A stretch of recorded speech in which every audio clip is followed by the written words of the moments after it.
Salut tout le monde, 4e épisode de La Révolte culturelle. Aujourd'hui, je jase avec Jimmy Francoeur, un réalisateur photographe de Montréal. Il travaille principalement en publicité, il fait aussi du vidéoclip, il travaille en mode. On se connaissait pas vraiment avant l'entrevue, on était juste des connaissances. J'avais été à une de ses conférences il y a quelques années. Puis d'aussi loin que je me souvienne, Jimmy, quand je suis son travail sur les réseaux sociaux, il a toujours joué dans la cour des grands. Ça m'a fait du bien de parler à Jimmy parce qu'au moment où on a eu la discussion, j'étais dans une période un peu de transition, puis je me demandais si je continuais à faire de la réalisation, si je continuais à travailler en vidéo, publicité. Puis parler avec Jimmy, ça m'a vraiment aidé.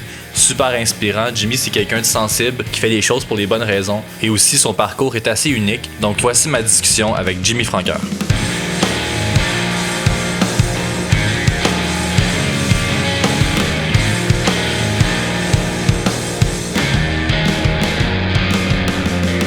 T'es venu voir la résidence permanente de Metallica, toi? Je suis venu voir la résidence permanente de Metallica, effectivement. Un petit tour à Québec la semaine passée. Cette semaine, en fait, ouais.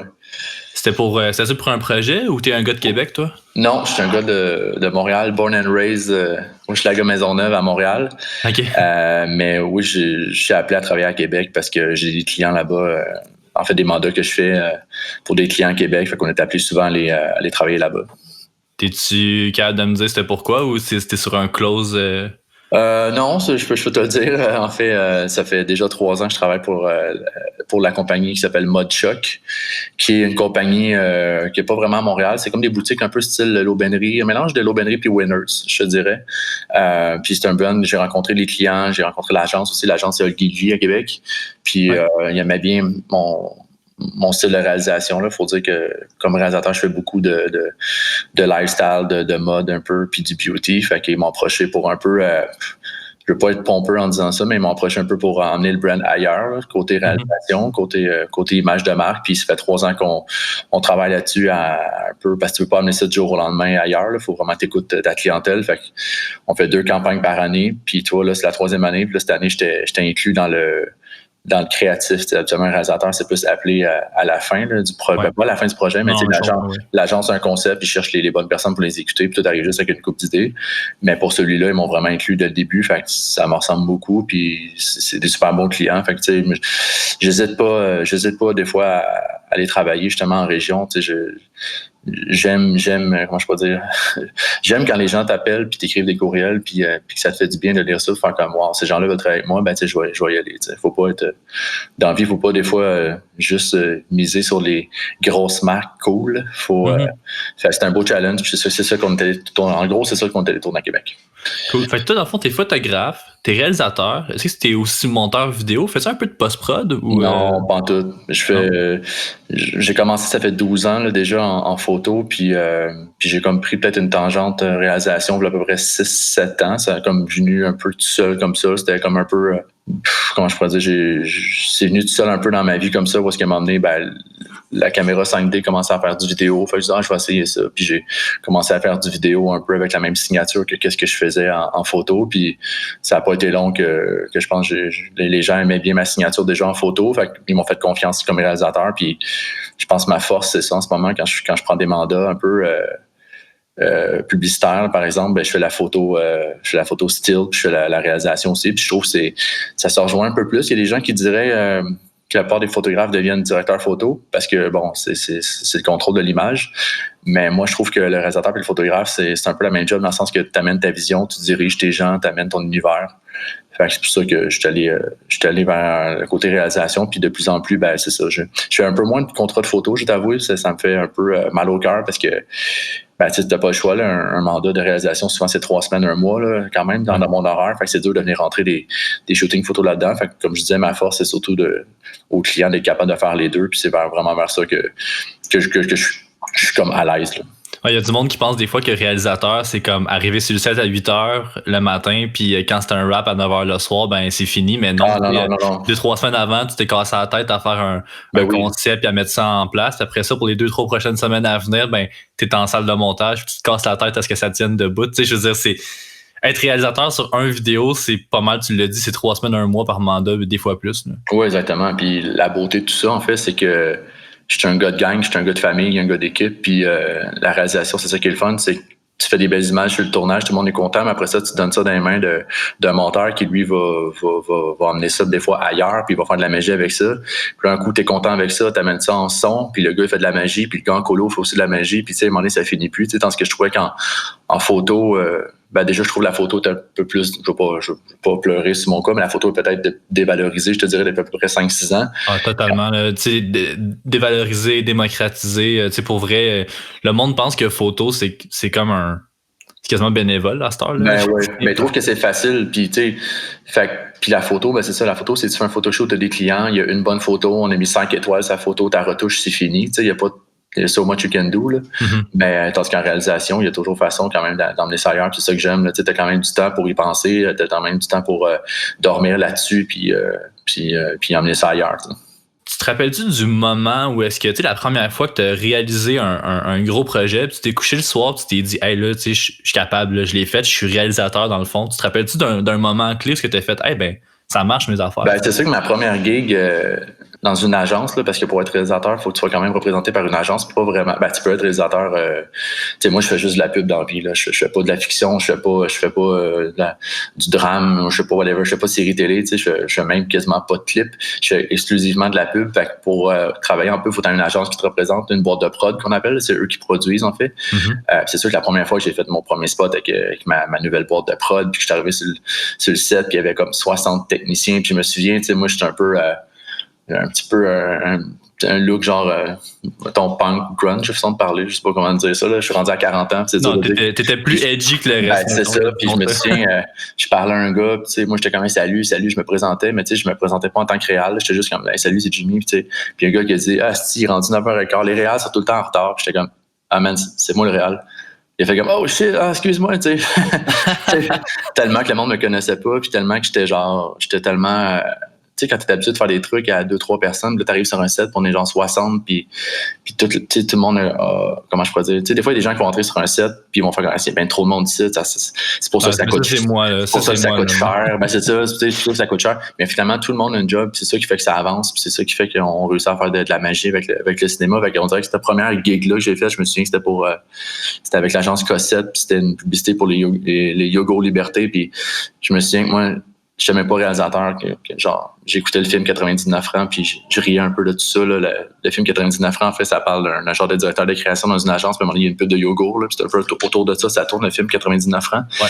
Puis je riais de ça, puis ma première gig, c'était une gig de yogourt. Enfin, j'étais comme, oh my god, je suis vraiment rendu dans la grosse ligue, puis comme de fait, c'est tourner du yogourt, c'est une journée au complet juste pour mettre une cuillère dans un pot de yogourt, là, c'est malade. Puis souvent, même si c'est un robot qui fait ça, c'est même pas quelqu'un, c'est vraiment, on appelle ça de la food porn, c'est vraiment ça, c'est de la food porn, c'est du gros macro avec plein de sources de lumière, des petites bandes, tu sais, juste pour dire, quand tu regardes ça à la télé, t'es juste comme, on dirait que ça a l'air si simple, mais finalement, c'est tellement compliqué, puis ouais, c'est ça, je me souviens, c'était ma première gig, je me souviens la veille, j'avais pas dormi, j'étais comme, ok, puis quelqu'un m'avait dit, tu sais, ma productrice m'avait dit, là, c'est toi le boss, là, tu sais, pas peur, là, tu sais, comme, le monde, il compte sur toi, là, c'est toi, là, le genre de master of puppet, là, genre. Ouais. Puis, c'était qui ta boss là-dessus? C'était qui la productrice? La productrice s'appelait Véronique Poulain, à l'époque, puis ça s'appelait Jet Film, puis j'étais représenté par eux, c'était à peu près 5 ans, là.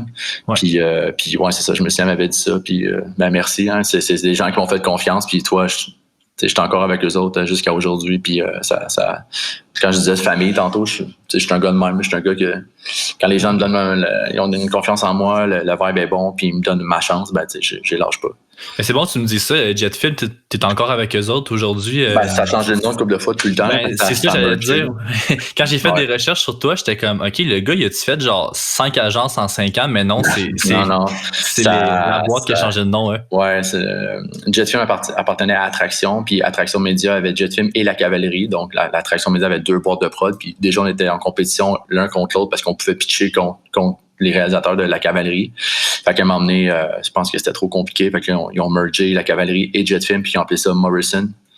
Ouais. Morrison Film. Fait que c'était ça jusqu'à récemment. Puis récemment, là, on a enlevé le mot Morrison pour devenir seulement Attraction Publicité. Cool. Puis ben, c'est ça. Fait que là, je suis rendu là un peu, ouais. Mais percer en tant que réalisateur, tu sais, moi, la première chose que j'entends sur toi quand, mettons, il y a une conversation, on parle de Jimmy Francoeur puis de ce que tu fais, là, tu sais, c'est pas que t'es pas bon, c'est pas ça. Je dis juste que la première affaire que j'entends sur toi, c'est pas ton talent ou tes travaillants, c'est toujours à quel point c'est vraiment nice de travailler avec toi sur un plateau. Puis, tu penses-tu que c'est ça qui bâtit, tu sais, est-ce que t'as beau être le meilleur en termes de vision créative, t'as beau être le meilleur, si t'es pas agréable à travailler avec sur un plateau, À 100%. tu vas prendre le bas, ouais. Tu sais, je pense qu'à un certain niveau, quand je regarde mes pairs, là, les gens contre qui je compétitionne, puis tu sais, je pense qu'à un certain niveau, on est tous bons. Là. Si on s'est tous rendus là, c'est parce qu'on est bon.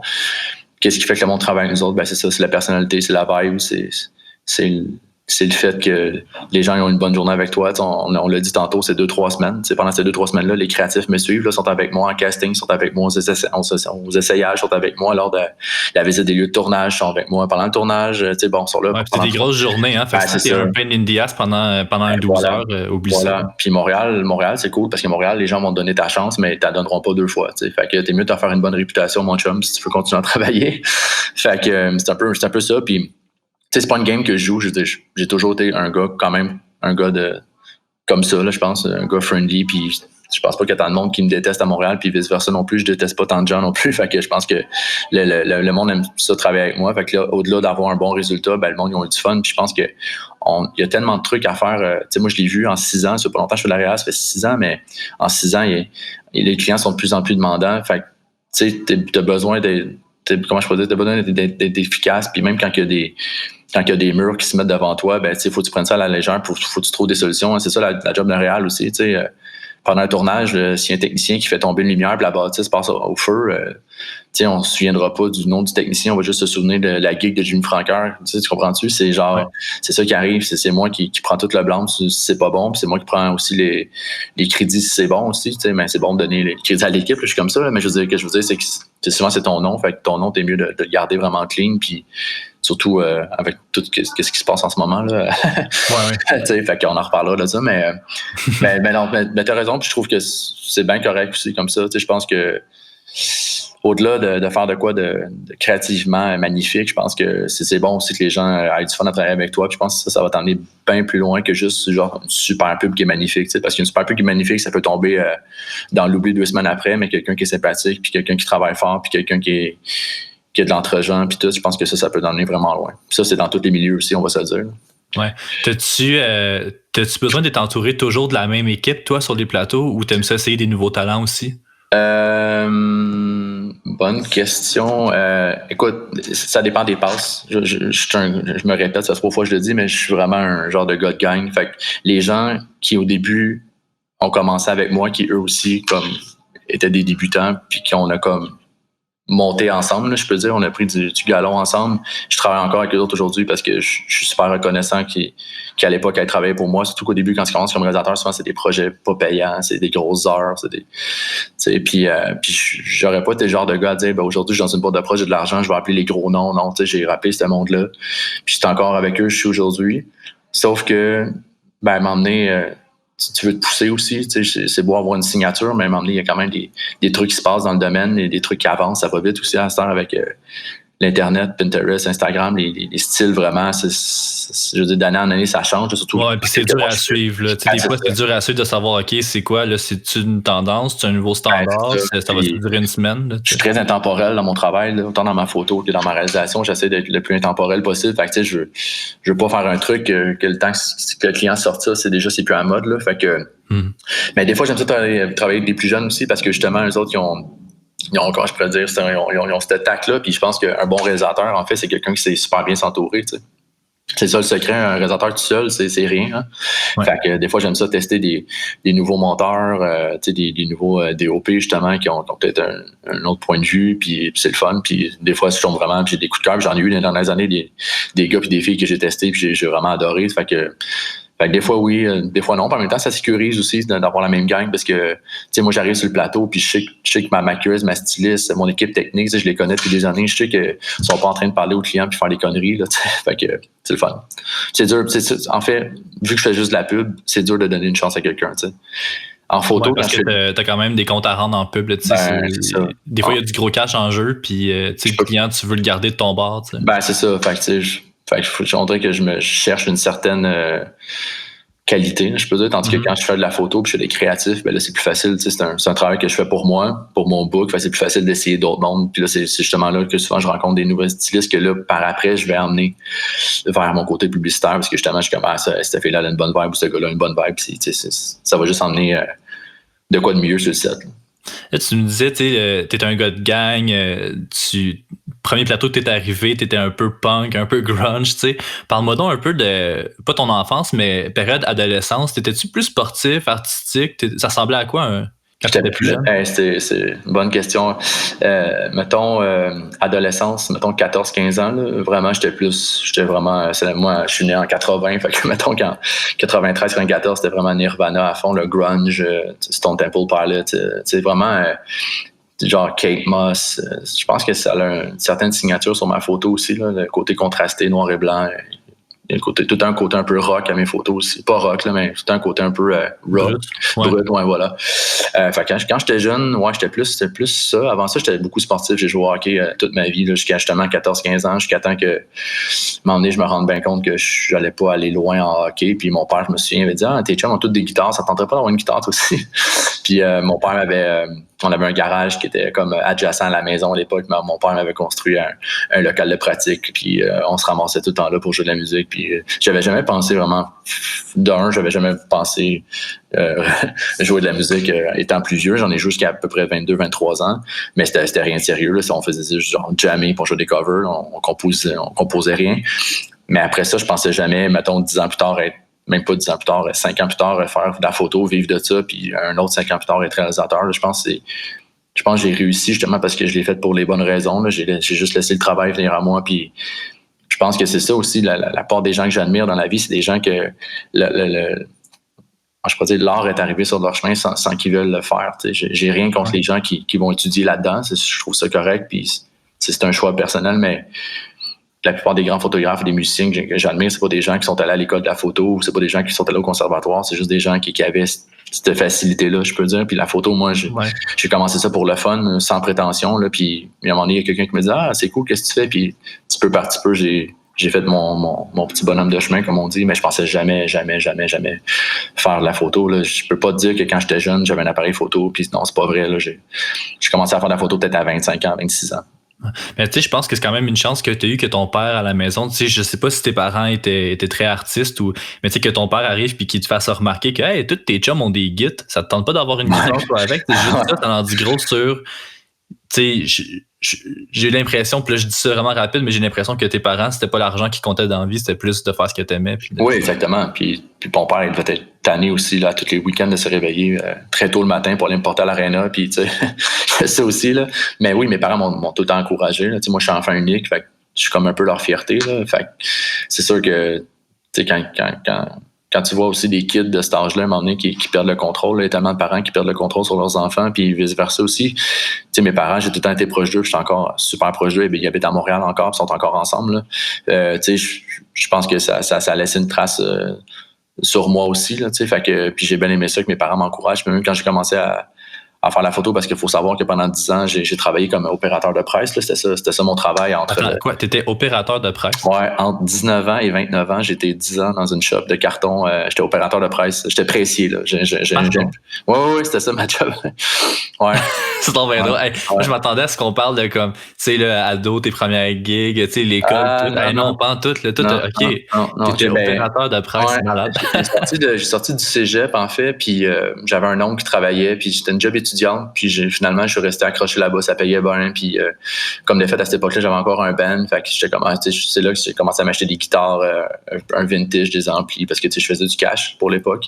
Ouais. Puis après ça, mon meilleur ami, Sacha, lui a fini son bac en design graphique, puis il est rentré dans une agence qui s'appelait Marketel.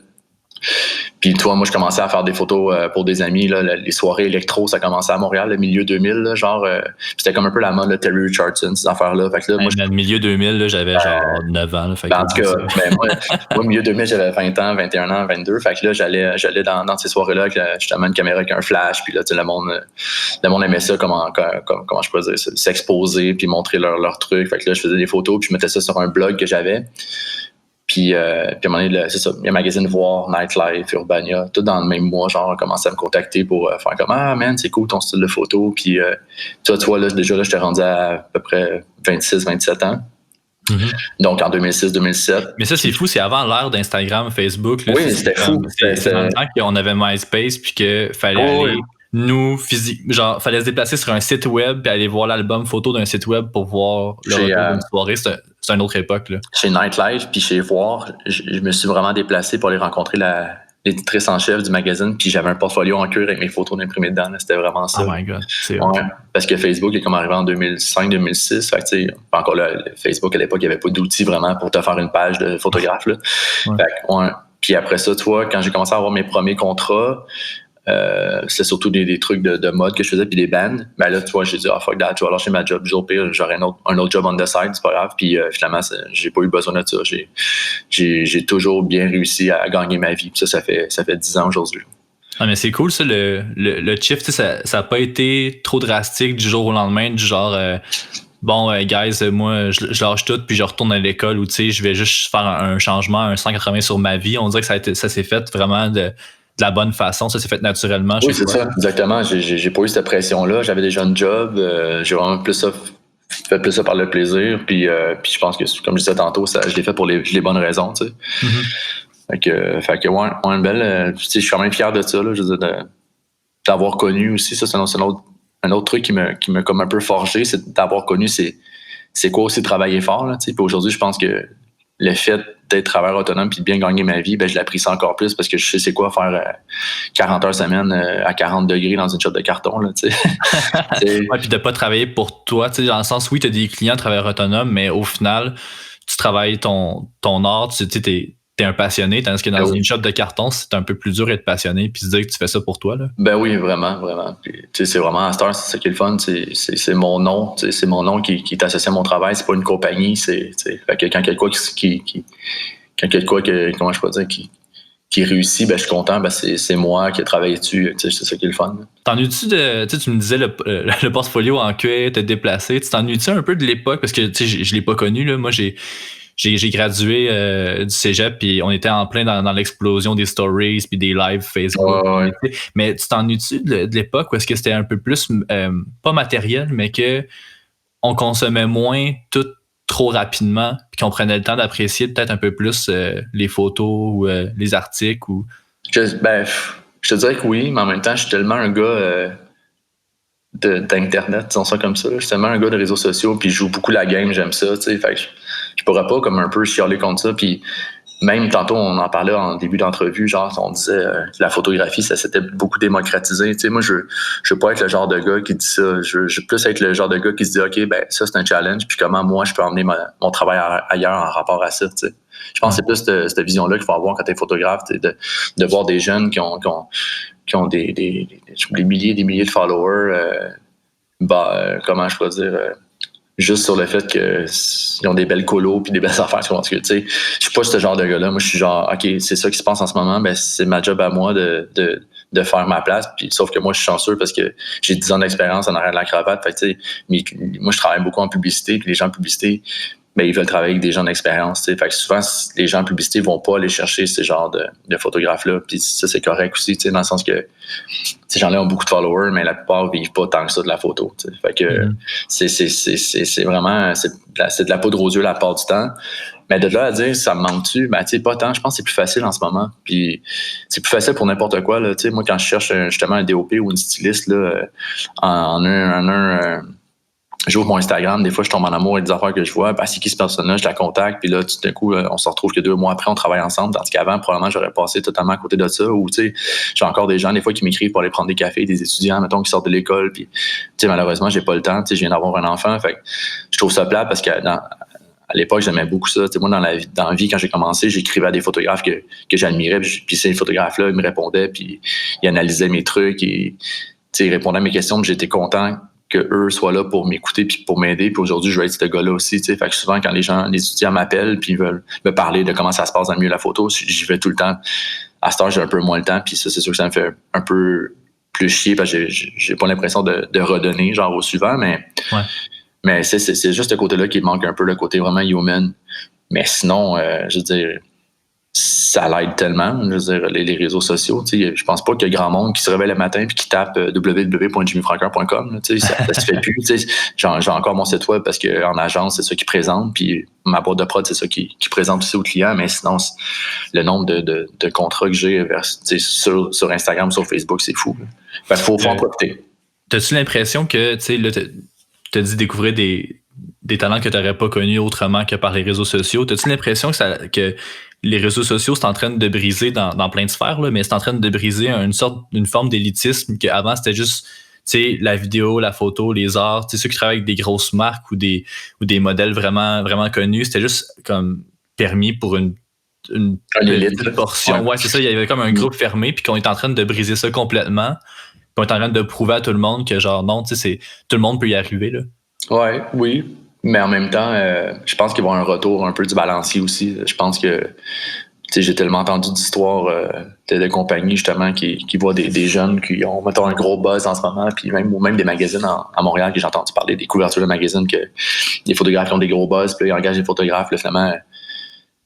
Il arrive sur le set, le photographe, puis pas une bonne attitude. Le gars est en sueur, il est stressé, il n'a jamais géré un plateau. Il y a une différence entre genre faire des photos avec tes amis, puis mettre ça sur Instagram versus travailler avec des clients. C'est la poudre aux yeux, peut-être qu'à un moment donné, la poudre aux yeux se revient contre toi. Tu voulais avoir l'air bien big, puis après ça, quand on est sur un plateau avec 20 personnes, tu n'es pas capable de mettre un pied dans le Je pense qu'être bon photographe, c'est aussi de la gestion de personnel, c'est de la gestion de tout aussi.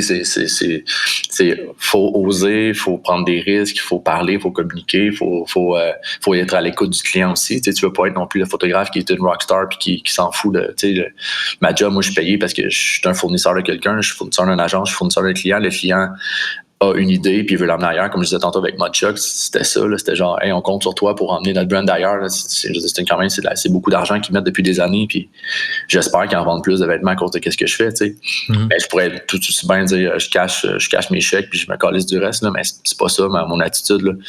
Fait que je trouve que c'est ça en photo. Je pense qu'il va y avoir un retour à un moment donné aussi. Je sais pas. En même temps, il y a déjà un retour. On le voit déjà. De plus en plus, ça retourne à des jeunes qui font du numérique, des jeunes qui font de la pellicule. Je pense qu'on s'est vite tanné du numérique. Le numérique, c'est très carré, comme j'aime dire, parce que la pellicule, c'est très rond. Je trouve ça plus, je vais dire le mot que je veux pas dire, là, mais organique, comme quand même de quoi de le fun. Là. Je pense qu'il y a un retour à ça, puis je trouve ça vraiment cool. Puis s'il y a un retour à ça, ben malheureusement, ça va faire que ceux qui savent pas utiliser ça vont être barrés, tu sais. Mais je pense qu'il y a un retour, mais j'ai comme l'impression qu'il y a un retour aussi au contenu, puis arrêter d'avoir juste du contenant. Tu sais, si tu regardes les plus grandes rockstars, les plus grandes stars de la pop du monde en ce moment, ton Billie Eilish, Post Malone, tu sais, les photos sont toujours, pas sketch, mais tu sais, les photos sont toujours comme, OK, c'est vraiment lui qui l'a pris, puis tu sais, il a pas l'air d'avoir une équipe team marketing de 60 personnes autour de lui, puis j'ai l'impression que l'authenticité vient vraiment jouer dans la balance en ce moment, puis on avait besoin de ça. Là. Ben oui, puis tu sais, sur les réseaux sociaux, je me souviens, moi, au début, je me faisais appeler des fois par des agences pour faire du contenu, puis ils me disaient, man, tes photos sont trop belles, sont trop lichées, tu sais. Peux-tu faire de quoi qui look comme si quelqu'un l'aurait vraiment pris? Parce qu'il y a ça aussi, tu veux pas avoir un compte Instagram, être une compagnie, puis les photos, ça paraît, c'était pris par un photographe, tu sais. Fait que là, il y a ça aussi, il y a comme le retour de genre, finalement, on va faire le shoot avec un iPhone, tu sais, comme ça, on va sentir le côté un peu shaky, le côté un peu cadré, tu sais, genre. T'en as-tu fait avec un iPhone, toi? T'en as-tu fait? J'en fais de plus en plus, je te dirais, j'ai comme une couple de recettes, le fun en noir et blanc, là, surtout, mais de plus en plus, je traîne ça avec moi, puis on dirait que j'aime pas, autant que, oui, je fais de la photo, mais quand je voyage, puis quand que j'aime pas ça traîner une grosse caméra avec moi, là, fait que j'ai une petite Fuji X100F que j'ai, qui est le fun. Puis sinon, j'ai mon iPhone, puis je te dirais que des fois, ça fait une super belle job, là, avec une bonne, moi je ne pas une bonne retouche, mais je connais mes affaires, je connais ma lumière, je connais mon cadrage. Fait que déjà là, je suis capable de faire une bonne photo, mais je trouve ça cool. Mais de là en faire peut-être une campagne avec ça, et boy, je sais pas. Je sais pas. Peut-être. Il y en a qui le font. J'ai vu même des vidéoclips de plus en plus là, se faire avec des iPhones là, pendant le COVID en plus. Là, les gens se faisaient beaucoup de contenu. Fait que, je pense que c'est un bel outil. J'ai vraiment l'impression que les prochaines années vont être charnières. Tu sais, j'ai l'impression que le téléphone, le smartphone va tuer dans les 5 prochaines années tout ce qui est caméras entrée de gamme, tu sais, les fameuses T3i, T5i, tu sais, les Canon DSLR, crop frame. Même les power shots, là, tu sais, les affaires que mes parents achètent, mettons, ils achèteront plus ça, là, les entrées de gamme Nikon à 300$ qui vendent au Walmart, je veux dire, il n'y a plus personne qui achète ça, tu sais, c'est genre à cette heure, tu sais. Un iPhone, c'est tellement de mégapixels. Puis en plus, même si t'as pas beaucoup de mégapixels, je veux dire, pour qu'est-ce que tu fais avec, mettre ça sur Instagram puis envoyer ça à tes amis, t'as pas besoin de mégapixels tant que ça. Fait que, en tout cas. Mais il me semble que tu m'as déjà dit que toi, l'appareil photo, tu le maîtrisais, mais qu'une fois arrivé en vidéo, tu sais, avec la caméra vidéo, tu touchais pas à ça. Tu laissais les gens meilleurs que toi faire le cadrage. Mais je serais curieux de t'entendre parce que pour moi, la vidéo, c'est de la photo, mais 24 fois par seconde. T'sais. Fait que pour moi, on dirait que c'est juste comme normal que je continue à faire de la vidéo, mais je trouve ça intéressant, toi, que tu ne veuilles pas y toucher. Là. Je l'ai fait au début. Là, je l'ai fait toucher la caméra parce que c'était le chemin le plus facile. Mais après ça, je me suis rendu compte que il y a tellement des gens qui font mieux ça que moi parce que c'est sûr que filmer une scène qui part d'un point A à un point B en dans 8 secondes, puis éclairer ça, c'est totalement différent que qu'est-ce que moi je fais en côté photo. Fait que c'est sûr que j'aime mieux avoir quelqu'un, mais par contre, faut pas se leurrer que sur un set, c'est toujours moi qui ai le dernier mot. Je veux dire, le cadrage puis tout, c'est quand même moi qui dis au DOP quoi cadrer là, tu sais. Fait que c'est sûr que au final, oui, moi aussi moi je peux dire le cadrage final, c'est moi qui l'ai décidé, mais c'est pas moi qui touche la caméra, puis c'est pas moi qui bouge avec la caméra, non, puis c'est pas moi non plus qui éclaire. Je veux juste en pré-prod, je vais souvent dire au DOP, on s'en va vers un mood comme ça, une couleur comme ça, un éclairage comme ça, puis lui avec son équipe, il va l'exécuter. Puis souvent, je vais engager un DOP, justement. Un DOP, c'est un directeur photo, en passant, pour ceux qui ne savent pas. Je vais souvent engager un directeur photo, justement, que sa signature, lui aussi, tu sais, je fais un truc un peu plus dark, je fais un truc un peu plus super lumineux. C'est pas le même genre de directeur photo. Fait que... Mais toi, dans le fond, comme t'es pas la peste qui va dire à un moment donné, après 3-4 takes, hey, passe-moi donc à la cam 2 secondes, là, je vais faire ma shot. Tu non, pas ça, là. Non, je l'ai fait une fois, puis... ça n'a pas passé. Fait dire. Je me suis fait dire, puis c'était quand même quelqu'un que je connaissais, c'était comme un ami, puis t'es comme, non, dude, c'est pas mal, ça marche. Là. Fait que, il y a quand même des lois sur un set, là. Tout le monde a son équipe, je peux pas aller voir un technicien non plus, puis dire de faire ça, faut que j'aille voir le directeur photo. Puis le directeur photo, lui, va dire à son équipe quoi faire. Puis, c'est ça. Sur un set, c'est un peu plus un set vidéo, là. C'est un peu plus... il y a plus de règles, hein. Il y a du syndicat là-dessus aussi, puis tout, là. Fait que c'est bon de se respecter, puis je pense que c'est correct. T'sais, moi, j'étais le genre de gars à dire hey, je veux pas de chaise de réal, moi, je veux être je veux rouler des fils à la fin de la journée, moi aussi, tu sais. Mais finalement, tu te rends compte à la fin que t'es mieux de pas y rouler les fils parce que t'es roules, tu croches, puis tu fais pas tu vas nuire, c'est ça. Fait que je fais il y a du monde qui pense des fois que cette structure-là sur un plateau ou en cinéma, c'est juste parce que c'est des vieilles habitudes, puis c'est une vieille école, mais absolument pas. Il y a une raison d'être à ça. Là. Oui. Puis oui, c'est ça. Tout le monde a sa spécialité, là, je peux dire. Là, fait que non, laisse le monde travailler, man. Puis fait qu'en gros, je touche pas à la caméra. Donc effectivement, peut-être à m'emmener, peut-être sur mes projets. Mais quand j'exécute un projet pour une marque ou pour une publicité, ben non, je vais pas prendre le risque. En plus, sur un plateau, t'as besoin d'être vraiment. T'as besoin d'être là. T'es là pour répondre à des affaires. Fait que je peux pas diriger un comédien puis filmer en même temps. Ça serait bizarre un peu. Mais pour un réalisateur, est-ce que c'est important de connaître tout le jargon technique, puis les longueurs focales, les profondeurs de champ? Est-ce que tout ce jargon-là, tu le maîtrises ou tu considères que tu pourrais être à la limite un peu moins technique encore, puis ça ne changerait rien? C'est quoi qui me fait chier le plus d'envie, c'est le genre de small talk de justement, tu rencontres quelqu'un qui finalement lui aussi travaille en cinéma, puis là, il commence à avoir une conversation avec moi sur genre c'est quoi mes réalisateurs préférés, puis tel film, j'ai-tu regardé tel film, puis la lentille, puis moi je suis vraiment pas techie, là, je suis zéro, là, je suis un gars totalement de mood, j'aime un truc, j'envoie ça, comment qu'on fait ça, je fais confiance à mon équipe, puis that's it. Je suis pas un gars de caméra, je suis pas un gars de hey, on tourne en 180 degrés, 80 frames. Non, moi je vous fais confiance puis that's all, là. Non, je suis pas un gars techie, je suis pas un gars techno pantoute, je suis pas je pourrais probablement encore shooter avec ma vieille 5D puis je serais bien content. C'est juste que là on a des besoins à un moment donné de faire le client va partir d'un plan américain à finalement hey, je veux un portrait, fait que là c'est sûr il faut avoir de la mégapixel pour faire ça, mais encore là, en vidéo, c'est la même chose. On shoot aujourd'hui en 4K, pas nécessairement pour finir le vidéo en 4K, mais c'est juste que le 4K, ça me permet au montage, moi, d'aller recadrer des images ou de faire des effets. Moi, ça pardonne un peu plus. Ouais, puis surtout, moi, j'en fais pas tant dans mon travail, mais il y a beaucoup de réalisateurs qui travaillent avec des VFX. C'est sûr, quand tu viens faire du VFX ou du green screen, pour la personne qui fait la post-production par après, c'est sûr, c'est mieux pour elle de travailler sur un 4K que de travailler sur un HD normal. Fait que c'est surtout pour ça que les caméras sont de plus en plus grosses et avec beaucoup de cas, mais c'est pas c'est pas fait pour que nous autres, on tourne en 8K, parce qu'il y a personne qui aime ça tourner en 6 ou en 4K. C'est du remplissage de disque dur. Après ça, c'est dur aussi le workflow, il est dégueulasse après ça, là, quand tu viens en montage. Fait que, tu sais. Ouais. Puis, à un moment donné, c'est ça, c'est pas le gear qui fait ton contenu. Tu sais, on est comme dans un air où est-ce qu'on vend, tu sais, le nombre de cas, là, tu sais, comme là, la nouvelle Blackmagic, elle filme en 12K. Oui, c'est ça. Puis, à un moment donné, tu fais comme, OK, mais tu pourrais me donner 36K si t'as envie avec 120 frames par seconde. Si je suis pas capable de diriger, puis si je suis pas capable d'être bien entouré pour avoir l'éclairage qu'il faut, puis la bonne team, ça serait pas mieux. Tu sais, je veux dire, je trouve tellement que l'attention est mise sur le contenant en ce moment, puis... Ouais, puis en production, on met beaucoup l'argent, on a de moins en moins de budget, là, fait que, on met beaucoup l'argent devant la caméra à ce temps, on ne la met pas derrière, là, dans le sens que on va pas les louer les caméras juste pour le trip de quelqu'un. Là. Je veux dire, la passe-temps, on shoot en Alexa classique ou en Alexa mini. Là. Ouais. Mais tu sais, that's it, on va pas louer des caméras juste pour bling-bling des affaires, puis travailler avec le nouveau modèle, puis la nouvelle lentille. On n'est pas...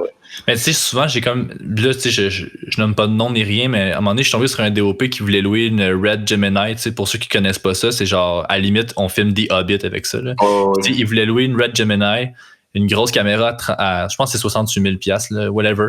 Il voulait louer ça pour réaliser une banner Facebook. Tu sais, à un moment donné, j'étais comme... Mais non, c'est ça. Mais tu sais, j'ai l'impression que des fois, les artistes, pour garnir leur portfolio, ils veulent profiter d'une prod pour aller chercher du gros gear pour faire quelque chose qui va les rendre service à eux, puis ils oublient un peu de rendre service à la marque. Ou ouais. Des fois, ils sont comme, ah non, moi, je veux avoir des folles images dans mon portfolio.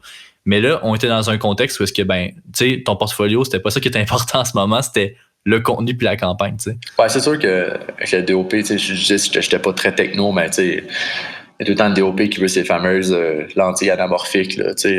Puis ça, c'est correct, là. Même moi, on a fait une campagne dernièrement, puis on a travaillé avec des vieilles lentilles à 50$ par jour, là. C'est une vieille lentille, genre, qui ont tourné genre le parrain avec, là.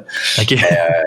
Mais tu sais, ça donnait vraiment une image genre un peu cassée, puis on aimait ça le look que ça donnait, tu sais, genre dans les edges de l'image, là, tu sais, tu sentais vraiment la rondeur du anamorphique, puis ouais, absolument, ouais. Puis on aimait ça. Fait que tu sais, ça, c'est le genre d'affaire que souvent mes producteurs vont chicaner avec les DOP pour ça, parce que souvent c'est de l'argent de plus pour la location de lentilles. Puis surtout, des fois, on va louer 5 lentilles, mais on va juste en prendre 2 pendant la journée. Mais c'est la seule affaire vraiment qu'on se bat pour, là. Mais ouais. En même temps, c'est important parce que c'est ça qui donne le look, là, tu sais. Mm-hmm. Fait que, mais, toi, à l'ère du vidéaste, créateur de contenu, tu sais, en ce moment, j'ai l'impression que les agences et les boîtes de prod demandent à des pigistes d'être capables de faire de la photo, de la vidéo, leur propre montage, de s'occuper de la post-production au complet. Tu sais, des fois, là, je vois des offres d'emploi, c'est comme, hey, on cherche un photographe, vidéaste, animateur, coloriste qui fait du mix. Tu sais, à un moment donné, tu fais comme... Ouais. Tu sens-tu des fois que... Est-ce que tu as des offres, des fois, est-ce que tu te sens dévalorisé ou est-ce que ça te nuit? Ben, des fois, c'est ça, j'aimerais bien ça avec le gars qui fait un peu de tout, tu sais.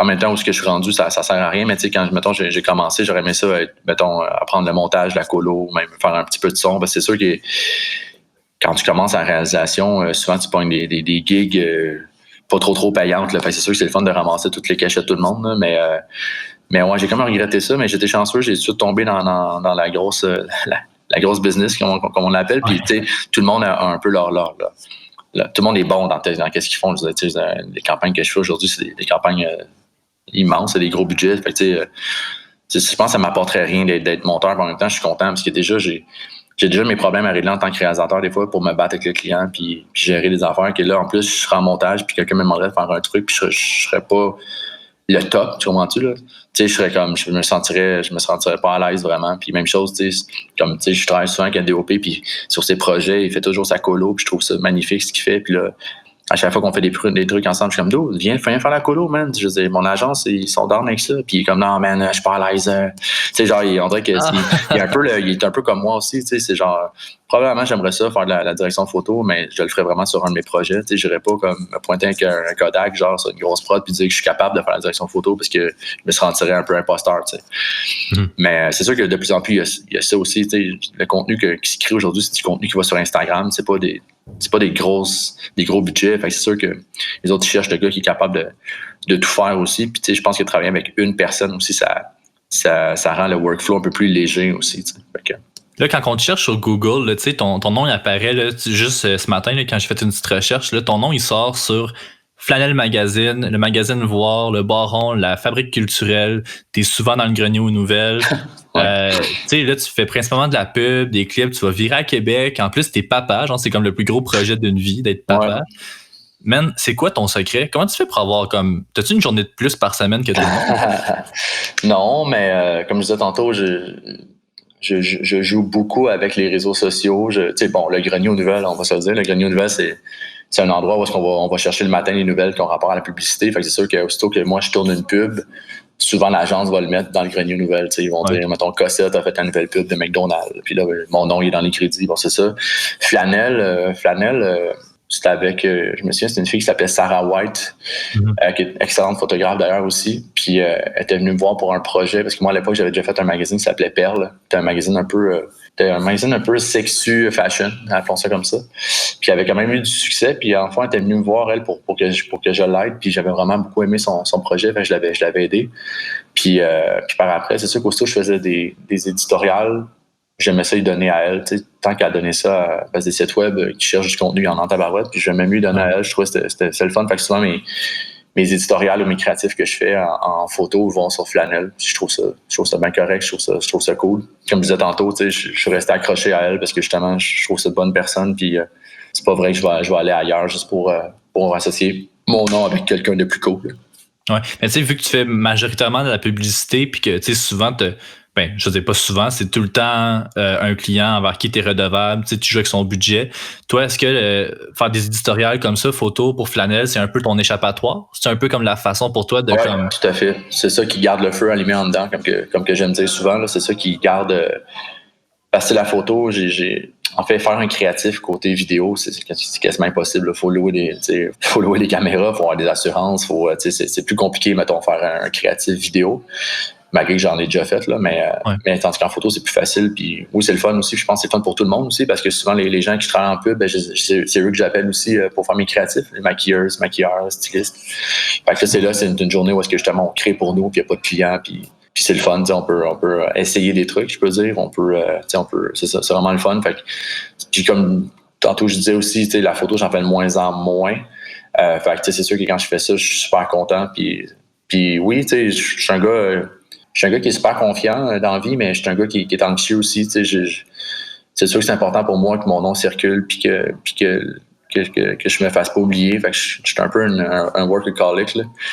Souvent, j'ai 2 semaines de vacances. Pas 2 semaines de vacances, mais peut-être des fois un trou de 2 semaines où est-ce que j'ai pas de pub. Là, je dis à ma blonde, c'est cool, on va louer un chalet, on va aller relaxer. Puis là, finalement, après 5 jours au chalet, j'étais en train de faire des photos de scout pour emmener une équipe là-bas, faire un photoshoot. Là. C'est ça qui est arrivé dernièrement avec Léa là, sur mon Instagram. Je suis allé louer un chalet dans Rodden, puis 2 semaines après, je suis retourné shooter là avec elle. Mais tu sais, c'est ça, je suis quelqu'un qui aime ça. Je fais de moins en moins de contenu. Là, avant, on dirait que c'était comme une maladie je pense que c'est une maladie pour beaucoup de personnes, mais de poster du contenu sur un Instagram puis sur leur page personnelle. Mais à cette heure, je me laisse vraiment, je laisse les projets venir, puis je suis comme, anyway, le monde, il refresh pas ma page à chaque jour en se disant « Ah, c'est Jimmy, ça fait longtemps qu'il n'a pas shooté. » Non, c'est comme...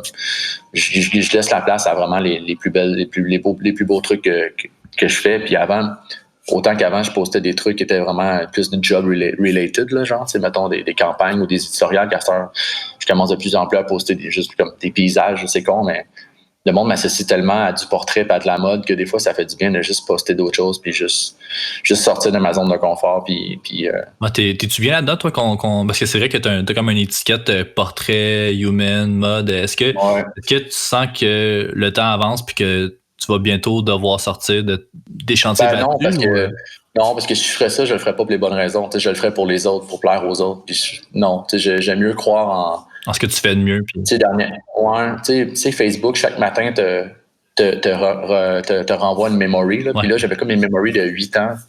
Puis c'était une photo que j'avais faite. Puis j'étais comme, je fais encore ça aujourd'hui. Puis le monde, il m'appelle encore. Fait que, tu sais, dans le sens que je pense que qu'est-ce que je fais, c'est encore d'actualité. Puis comme je disais aussi, mon travail est très intemporel. Puis je pense que ça aide beaucoup quand tu as un travail intemporel. Fait que les gens, souvent, c'est plus classique comme approche qu'est-ce que je fais. Fait que c'est peut-être moins jeune, mais...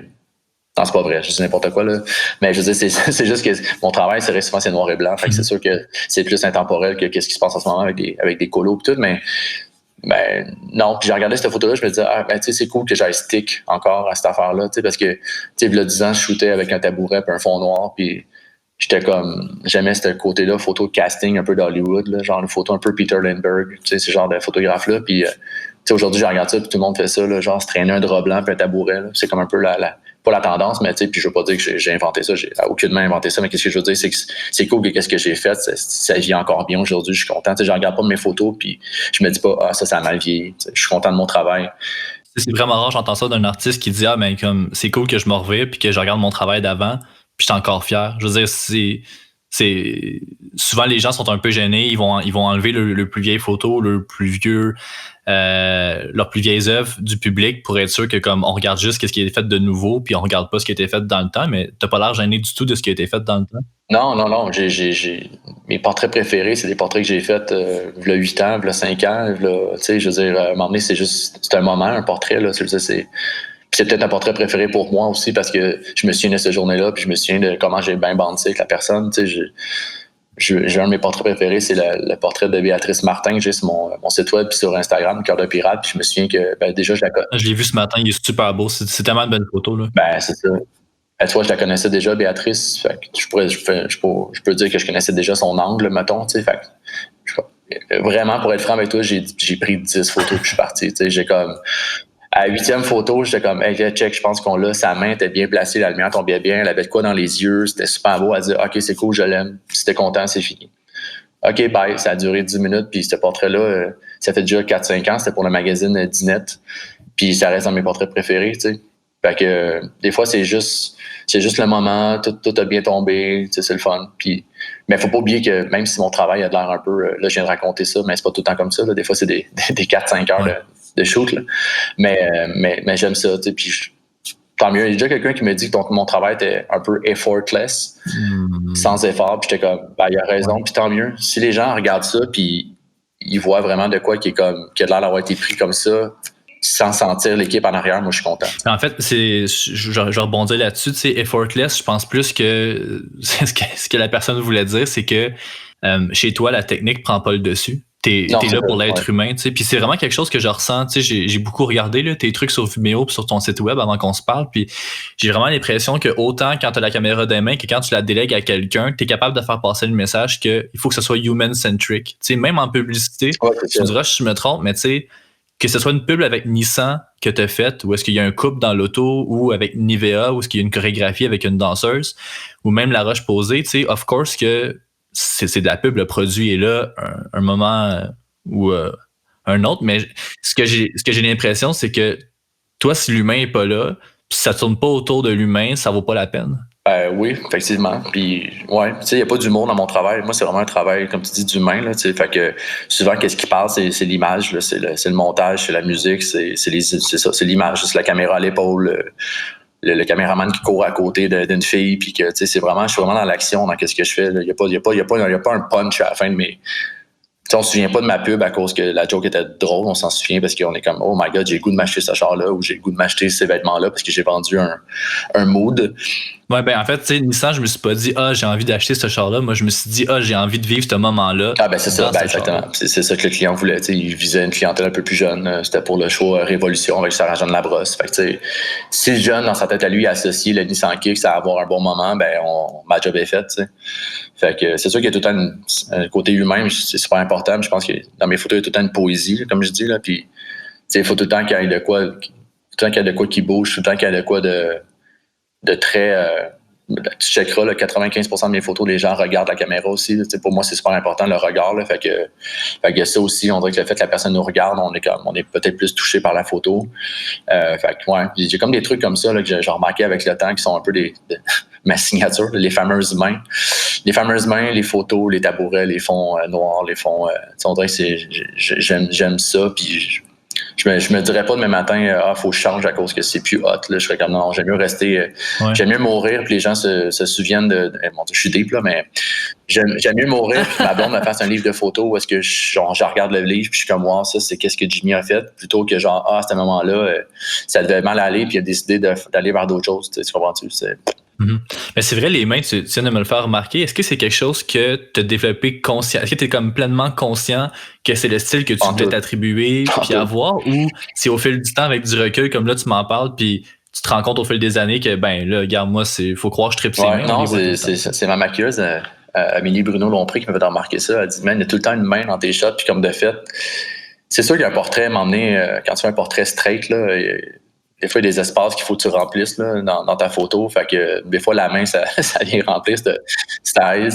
Puis, je sais pas, j'ai un triple de main, j'ai un tatou sur mon bras, c'est ma blonde qui a fait. Puis c'est comme un genre de. C'est comme un noix fait avec 4 mains. Là. C'est bizarre à raconter comme ça là, dans un podcast, mais bon. Ouais, puis je sais pas, puis ma blonde, elle a un fétiche sur les mains aussi. C'est une illustratrice, ma copine. Puis chez nous, on a une collection de mains. À chaque fois qu'on va quelque part, puis qu'il y a comme des mains, là, c'est bizarre à dire, là, mais je parle des bibelots, surtout les noms, des vraies mains. Mais, c'est peut-être un peu creep, tu rentres chez vous, il y a des mains. Mais c'est ça. Fait que, ouais, je pense que j'aime les mains. Mais tout ça pour dire que non, c'était pas voulu. Là. C'est sûr que là, en ce moment, ma blonde, à chaque fois que j'en ris d'un show, t'es comme bon, t'as encore ta crise de main dans la photo, puis on part à rire, mais je pense que ça fait partie de ma signature. Là. Les gens, souvent, sont très posés. Mes photos sont comme un peu à côté, sont un peu, comme je disais tantôt, sont rêveurs. Il y a une genre de certaine poésie, puis.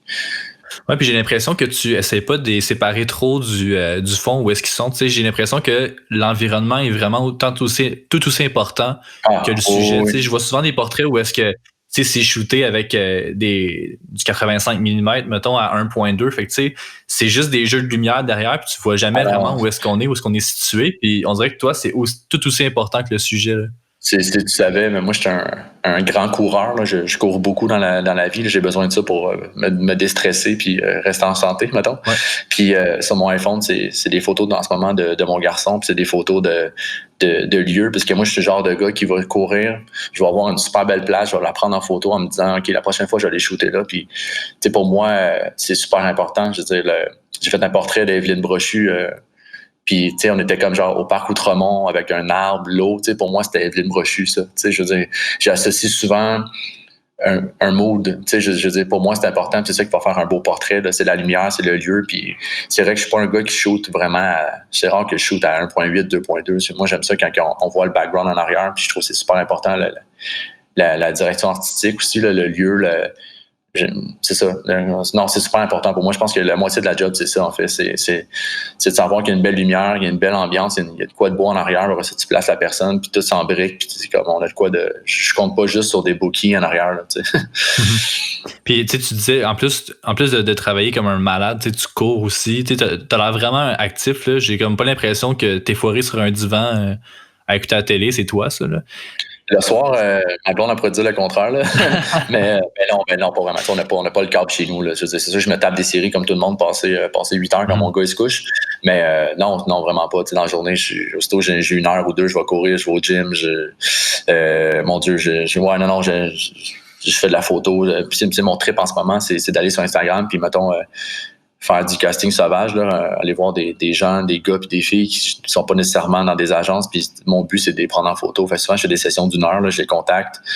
Je leur donne un point de rencontre quelque part, on fait des photos. Puis là, je dis 1 heure, mais souvent, c'est plus une demi-heure. Puis après ça, je leur envoie ça. Puis tu sais, moi, ça me permet de sortir de mes pantoufles parce que au niveau où est-ce que je suis rendu, souvent, je travaille avec des mannequins ou je travaille avec des comédiens. Fait que c'est des gens qui sont super beaux, puis c'est des gens qui sont habitués à se voir beaux. Puis c'est des gens souvent qui ont été shootés 100 fois.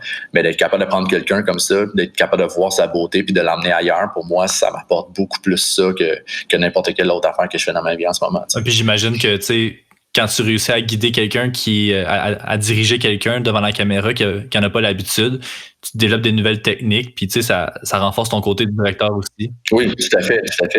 Puis quand j'arrive après ça sur un vrai shoot, ben, c'est comme une pratique cette affaire-là. Là, fait que, ouais, effectivement, t'as raison. Oh, c'est cool, ça. J'en connais pas beaucoup qui se donnent la peine de faire du wild casting, comme tu as dit. Ouais, non, je trouve ça le fun. Puis je trouve ça le fun que mon feed d'Instagram, ce soit pas juste des personnalités puis des mannequins, qu'au travers de ça, tu sois capable d'avoir un fil conducteur puis une signature, mais de dire, ah, cette fille-là, c'est qui ça? Puis là, tu check, finalement, c'est une fille de je sais pas trop où, puis à 300 followers, puis là, tu t'en remarques que dans la vraie vie, elle est ambulancière, mettons. Là, tu fais comme, oh shit, tu sais. Ouais. Mais c'est le fun parce que je pense que ça appuie le côté où est-ce que tu es quelqu'un que l'être humain, c'est important dans son travail, puis je pense que ça valide le propos de dire que, c'est pas important le nombre de followers que quelqu'un a ou d'où il vient ou qui que c'est. Tu as vu quelqu'un, c'était de humain à humain. Oh, oui, puis on va en parler aussi des followers. Je suis quelqu'un ça fait longtemps qu'il travaille dans le milieu, puis j'ai je vis très bien ma vie. Là. Mais tu sais, pendant longtemps, comme j'ai regardé d'autres photographes qui avaient déjà 30 40 000 followers, j'étais comme tabarnak. OK, pourquoi moi j'en ai juste genre 5 000, mettons, là, tu sais. Après ça, tu finis par décrocher, tu fais comme, mais non, man, moi je t'appelle à tous les jours, puis je fais des belles campagnes, puis c'est. Ouais. Mais toi, tu sais, le workaholic, là, t'as un kid et tout, comment tu deals avec ça, avec ton entourage proche, d'être super occupé? Puis est-ce que c'est un défi supplémentaire en plus de trouver du temps pour pratiquer de l'art pour toi-même? Non, mais tu sais, on est 2 travailleurs autonomes avec ma copine, là, fait que, tu sais, en réalité, moi, quand je calcule ça, je dois travailler genre 100 jours par année max, là, tu sais, fait que je suis pas quelqu'un qui travaille à tous les jours nécessairement, là, même si j'ai de l'air d'être un workaholic, comme tu dis tantôt, là, depuis tantôt, mais non, puis tu sais, ça aide beaucoup parce que on est 2 travailleurs autonomes, fait que quand ma blonde est sur une gig en illustration, ben tu sais, moi, je suis à la maison avec le kid, puis je pars avec lui, puis même chose à l'inverse aussi, là, comme au début de l'année, j'ai shooté une campagne pour Michelin, là, en fond, là, puis on avait tourné ça dans le Nord, là, c'était pour des nouveaux pneus que Michelin vont sortir. Là. Okay. Puis tu sais, on était là 3 jours, en fait, puis j'en ai ma blonde puis le bébé, tu sais, Mode Choc, même chose, j'étais 3 jours à Québec la semaine passée, puis j'en ai ma blonde aussi avec le bébé, fait, tu sais, je traîne mon kid avec moi, fait que j'ai pas l'impression que je suis pas à la maison non plus, j'ai pas l'impression qu'à 6 mois, je suis en train de partir pour une journée au complet pour aller shooter une fille en maillot de bain sur le bord d'une piscine. Tu sais, je me sens pas. Non, tu sais, le fait qu'on soit 2 artistes, moi puis Mireille, je pense que. Vous comprenez on se comprend. Oui, puis elle a fait de l'illustration. Hein, fait qu'elle est souvent à la maison. Tu sais, elle rencontre pas tant de clients. Là, fait que c'est vraiment son temps est devant une tablette graphique. Là, fait que c'est important de donner ce temps-là à elle puis de partir avec le kid puis de la laisser dans sa bulle. Ouais. Fait que c'est un peu comme ça que je gère ça. Je suis pas très. Mes parents sont à Montréal, mais je veux pas leur imposer ça non plus. On s'est tout le temps dit qu'on si on allait avoir un kid, on n'allait pas compter sur notre entourage pour l'élever puis pour nous dépanner. Vraiment, c'est sûr que s'il arrive de quoi m'emmener, oui, là, mais on essaie que notre kid soit avec nous, puis je pense que ça va donner une belle culture aussi à ce kid-là. Ben, ça doit être trippant. Là, il doit être un peu. Il a quel âge ton kid? Il y a 6 mois, là. Il est vraiment jeune. Mais quand même. Il va vraiment l'apprécier. Là. Il va tripper son père peut l'amener partout. Là. Ben, quand il va comprendre un peu plus c'est quoi que papa il fait, ben, c'est sûr que de l'emmener sur un plateau, ça va être le fun. Ça va être trippant. Je voulais qu'on parle de choisir ses combats. Oui. Des fois, avec des clients, en tant que réalisateur, je trouve ça tough de pas imposer ma vision, mais de faire comprendre que j'en ai fait des vidéos, puis l'expertise, je l'ai, puis il faut me faire confiance. Tu sais. Puis est-ce que tu partages absolument tous les projets que tu fais ou il y en a beaucoup qu'on voit pas parce que t'as pas réussi à garder ta signature? À un moment donné, t'as comme baissé les bras, t'as fait bon, ben, si le client veut rien savoir, moi, juste deliver, puis envoyer next. Oui, tout à fait. Là. Il y a genre, mon Dieu, 2 projets sur 5 que je mets dans mon reel, là, je veux dire, c'est sûr. Ah ouais, pas plus que ça? Non. Parce qu'il y a des trucs des fois qui se ressemblent aussi. Il y a beaucoup de clients des fois qui vont voir un truc que j'ai déjà fait puis ils m'appellent un peu pour faire la même affaire. Fait que, à un moment donné, je finis par prendre c'est quoi le meilleur que j'ai fait. Puis aussi des clients récurrents que je fais quand à un moment donné, je vais choisir la meilleure campagne que j'ai faite pour ce client-là. Fait que c'est sûr. Non, moi, je suis super à l'aise avec ça. Comme je disais tantôt, mon reel de réalisateur, c'est un peu comme mon feed Instagram, comme je te disais tantôt. C'est comme, je me sens pas obligé de mettre des trucs à toutes les fois pour juste montrer que je travaille. Là, je travaille, puis des fois, j'en fais des prods qui sont un peu plus alimentaires. Puis c'est correct de même aussi. À un certain niveau, m'emmener, je peux pas. En plus, moi, c'est sous forme de pitch, là, souvent. Faut que les gens comprennent que quand je fais un mandat, souvent, je me suis battu contre 2 autres réalisateurs, puis c'est moi qui ai gagné le combat. Fait que, des fois, tu t'en perds 2, 3 en ligne, là, ça te brise le moral un peu. Là. Fait que, moi, j'en connais des réalisateurs qui crachent sur des projets parce que ils sont comme, non, moi, je veux juste faire les grosses marques. Puis, ben, pas de problème, mon gars, mais c'est ça. Moi, j'ai 40 ans, j'ai un lifestyle, j'ai un condo, j'ai un char, j'ai un enfant, tu sais. Fait que. C'est un peu snob à un moment donné je trouve ça un peu insultant. Oui, j'ai approché un réalisateur, j'étais comme, il y a une marque X qui aimerait ça travailler avec toi, tu sais. Puis, il avait tellement craché sur le contrat en disant, non, mais la marque, je la trouve pas nice, puis c'est pas mon style, puis j'ai vraiment pas envie de me plier à ça. Puis, j'étais comme, tu sais, on a démarché pour venir te voir, t'étais disponible, on veut vraiment travailler avec toi, puis tu sais, tu snobs un peu la marque, je veux dire, fine, tu me dis non là, puis tu me choques pas en plein milieu du projet, mais après ça, je me dis comme, c'était quand même flatteur de dire, hey, on veut travailler avec toi, tu sais. À date, j'ai pas tant. Ben, moi aussi, tu sais, quand je me lève le matin, je reçois un courriel de quelqu'un que je connais pas qui fait comme je veux travailler avec toi. Je pense que ça, c'est la plus belle paye là, que tu peux pas avoir. Là. C'est sûr que c'est déjà arrivé que j'ai dit non à des trucs parce que, tu sais, m'emmener. Ben, c'est sûr que je veux pas associer mon nom nécessairement à tout dans la vie. Là. Tu sais, comme tu dis, tantôt, tu me googles, puis je veux pas m'associer à quoi que j'aimerais pas. Là.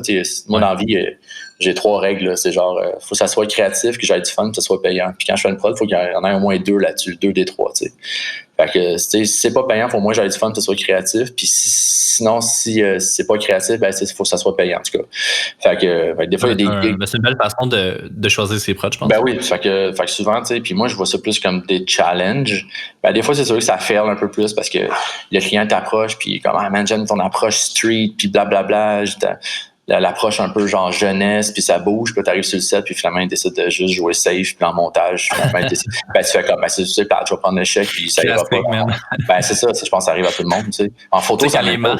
Tu sais, quand les marques arrivent, puis ils te demandent, on aimerait ça avoir un manifeste, puis là, t'es comme, oh yeah, tu sais, un manifeste, c'est malade. Puis là, quand tu commences à filmer le manifeste, tu te rends compte que c'est corporatif au bout, puis le logo arrive aux 5 secondes, t'es là, oh man. Donc, on passe à côté d'une belle occasion. Ah oui, non, c'est pas ça. Fait que c'est sûr qu'il y a des projets, des fois, je mets dans un tiroir, puis je suis correct, je vis avec ça, mais tu sais, je pense que j'ai tellement fait de beaux projets que tu sais, je pourrais laisser mon reel de même, puis je trouve ça, tu sais. Ben parce que c'est intemporel aussi, tu pourrais le laisser comme ça, puis ton portfolio serait encore valide dans 5 ans. Là. Ouais, c'est ça, exactement. Puis tu sais, ça montre que t'es occupé aussi. Là. Tu peux bien dire, ah, j'ai pas updaté, puis je suis trop occupé. En tout cas. C'est un bon truc. La clé d'une bonne pub, parce que tu sais, j'entends souvent dire que la publicité est morte, puis qu'on est rendu à l'ère du contenu de marque, où est-ce que c'est vraiment les séries web, puis les capsules, puis le côté utile d'une marque qui gagne, mais je pense que t'es la preuve du contraire. Là, tu fais des publicités dans je peux pas dire une structure traditionnelle, mais tu sais, tu fais de la pub. Puis les pubs sont bonnes, fait que c'est la preuve que la pub est pas morte, le contenu de marque, c'est pas juste ça qu'il faut. Mais tu penses que c'est quoi, toi, la clé d'une bonne pub aujourd'hui en 2020? Là?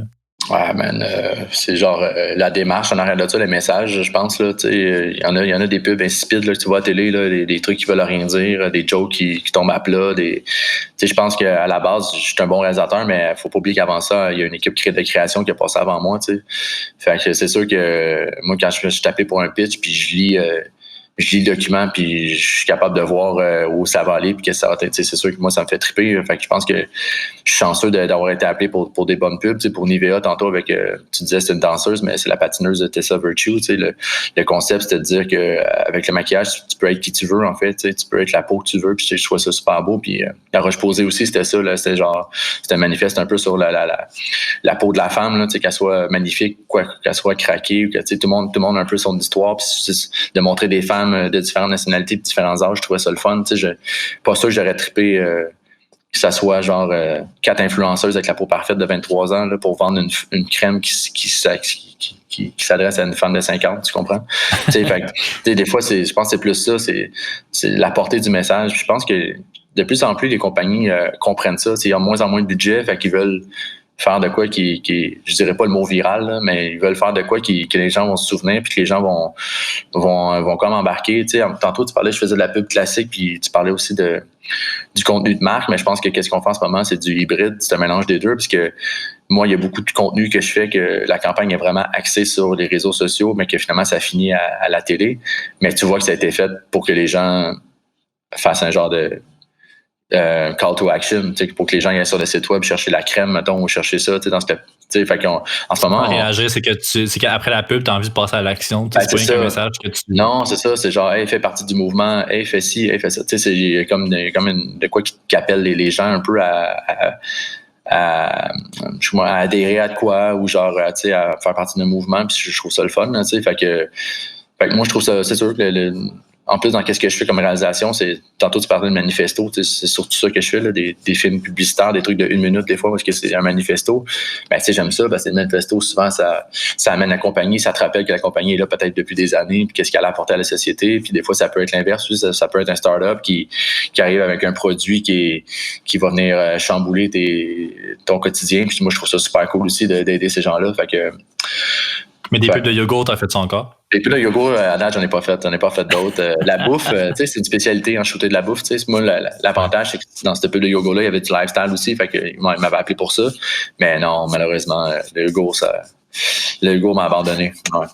Mais des fois, t'es pas sur un plateau, puis des fois, quand tu fais des images où t'as vraiment retravaillé un objet, je sais pas, comme, surtout en bouffe, tu retravailles un assiette puis tu passes 3 heures sur la même shot. À un moment donné, tu trouves pas ça pointless un peu? Ah, c'est sûr.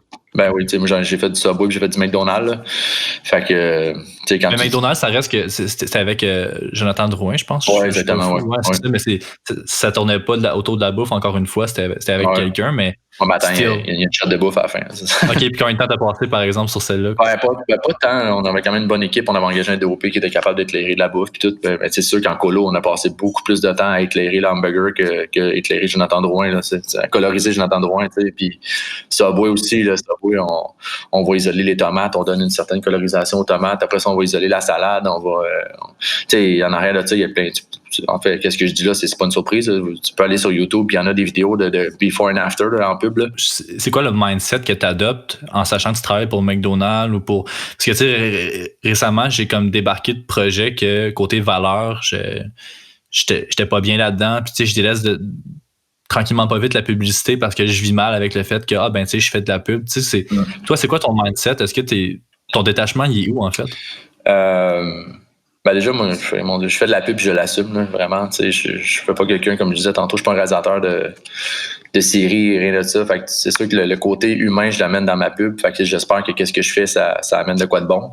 Ouais. C'est sûr qu'après ça, en tant que réalisateur, faut que tu fasses quand le McDonald's appelle, tu dis pas non. En plus, McDonald's m'avait appelé pour, justement, avec Jonathan Drouin, j'avais un reel avec beaucoup de sport déjà. Là, dans mon reel, je fais beaucoup de trucs de sport. Fait que je comprenais qu'il m'appelle un peu pour ça, là, les trucs de hockey. Ouais, tu as travaillé avec Piquet Souban aussi, Oui, c'est ça, ouais, Piquet Souban aussi. Fait que ouais. Fait que c'est ça, fait qu'il m'avait appelé pour ça, puis c'était correct. Mais après ça, écoute, j'ai quand même un certain détachement aussi avec mon travail. Là. Je suis pas quelqu'un qui... Autant que je suis quelqu'un dans la vie qui a une bonne base là aussi, puis que je pense qu'il y a des convictions, puis qui essaie de faire tourner le monde meilleur, qu'autant des fois, à un moment donné, écoute, McDonald's, c'est McDonald's, puis je suis pas quelqu'un qui encourage McDonald's à tous les jours, mais je veux dire, si c'est pas toi qui as fait la pub, ça va être un autre gars qui va l'encaisser. Puis il va avoir fait une moins bonne job que toi, puis il va avoir eu moins d'humains là-dedans. Oui, exactement. Mais sauf que quand on a fait la pub, ben, on a essayé de la faire comme tout le monde amène sa bouteille d'eau sur le set. C'est pas vrai qu'on va aller chercher chacun un verre d'eau au McDo. On essaie de. C'est niaiseux, mais en publicité, on est pas mal plus éco-friendly qu'on peut le penser. Là. Souvent, les gens ils pensent qu'en pub, on ouvre les fenêtres, on garage de l'argent, puis on va, mettons, tout décoller un terrain, puis on va crisser notre camp, laisser le terrain décoller. Non, en pub, on a quand même beaucoup de respect autant pour l'humain que pour qu'est-ce qu'on fait aussi, puis pour l'art de qu'est-ce qu'on fait, puis pour le client. Fait que, à date, jamais dans ma vie, je me suis rendu compte que on est en train de faire de quoi. On n'est pas en train d'envoyer des ballons dans le ciel, là, on n'est pas en train de faire de quoi pour l'environnement que je suis comme, je vais pas dormir le soir. Là. Fait que, voilà, mais c'est sûr que, comme tu dis, à un moment donné, il faut que tu gagnes ta vie, tu sais. Pour la suite des choses, Jimmy Francoeur, comme qu'est-ce qui s'en vient? Y a-tu des nouveaux projets? Je sais que tu joues de la guitare un peu de ton bord. Oui. T'es un fan d'Oasis. Fait que fan à Montréal, je pense, d'Oasis. Non, il n'y a pas. Ben oui, il y a des projets qui s'en viennent, c'est sûr. Là. J'ai des pitches qui s'en viennent que je peux pas dire pour qui, mais je suis quand même un gars qui est quand même occupé. Fait que je suis content là, que la COVID, ça commence à se tasser. On est chanceux en publicité. Comme je disais tantôt, vu qu'on a des gens qui font des concepts, ben on peut s'arranger pour faire des tournages COVID, comment je peux dire? COVID-proof. COVID-proof, exactement. Dans ce que, tu vois, mes amis comédiens, ils n'ont pas encore commencé à tourner. Puis je comprends. Tu peux pas donner de l'émotion si t'es à 2 mètres tant que ça. Moi, je suis chanceux, j'ai des tournages. J'en ai eu 2 dans la dernière semaine quand même. Là. Fait que non, j'ai des beaux projets. Puis je suis tout en développement de quelque chose, justement. Tantôt, je disais que je suis pas un réalisateur de série, mais j'ai une série qui est en développement en ce moment. Fait que ça avec, je suis content d'avoir avancé cette série-là. Puis j'en ai profité pendant mon congé de COVID pour faire comme c'est le temps, arrête de laisser ça dans le tiroir, puis ouais, donc. Fait que. Et toi, comme à 40 ans, il y a toujours des nouveaux projets qui rentrent puis tout. Est-ce que des fois, tu te dis genre, il me reste tant d'années, il me reste ça ou... Ah, c'est clair, man. C'est sûr, j'y pense tout le temps. Ah oui, tu penses à ces affaires-là? Je me disais, peut-être que Jimmy, c'est le genre de gars qui fuck tout. Moi, je vais prendre des photos jusqu'à ce que je crève, là, tu sais. Non, mais justement, je le vois, là. Je veux dire, les photographes que moi j'admirais quand j'étais plus jeune, aujourd'hui, ça roule plus tant leur affaire, peut-être parce qu'ils aussi, ils n'ont pas suivi les tendances ou les technologies, mais tu sais, je m'imagine mal me faire encore appeler à 50 ans, peut-être, là, je veux dire, tu sais, surtout dans la vibe que je fais, je sais pas, en même temps, je ne vais pas trop te poser de questions pendant le podcast, mais oui, je suis quelqu'un qui pense beaucoup dans la vie, puis tu sais, j'aimerais ça enseigner, probablement.